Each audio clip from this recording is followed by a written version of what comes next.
1982年5月1日，美國高考數學卷出了這麼一道高考題，題中說到小圓的直徑只有大圓的1/3，如果小圓繞着大圓滾回原位，那麼它轉了多少圈？關於這個答案，相信很多人都會選 B 3圈，畢竟把大圓拉直，它的長度就是小圓圓周的3倍，那小圓不就應該繞着它滾3圈嗎？其實並不是，動手實際操作一下就不難發現，當小圓繞了大圓1/4的時候，就已經轉了1圈，而繞大圓1整圈的話，實際上小圓已經轉了4圈，所以正確答案應該是4。這個答案並不在任何一個選項裡，因此美國高考出卷方給出的答案也是錯誤的。而在當時參與這場考試的考生裡，也只有3人給出了正確答案。由於這一結果過於匪夷所思，因此這道題也就在數學上得到了次名，被稱為了硬币悖論。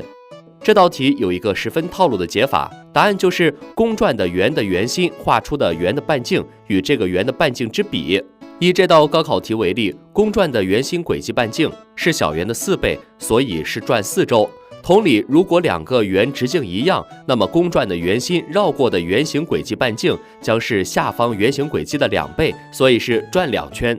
那麼硬幣悖論到底是如何產生的呢？硬幣悖論的本質在於公轉的圓的每一點畫出的路徑並不是圓形，而是腎形線，看起來就像腰子的形狀。如果2個圓半徑相等，那麼軌跡就是另一種心形形狀。此時也不難看出，其實 D 並不是硬幣上的點 ，D 撇和 L 才是。兩者都圍繞圓心 F 旋轉，大部分人認為的只轉1圈，其實是滑動而不是滾動。這個解題思路還可以用來解答亞里士多德在公元前40紀提出的一個絆倒了許多人的悖論，即車輪悖論。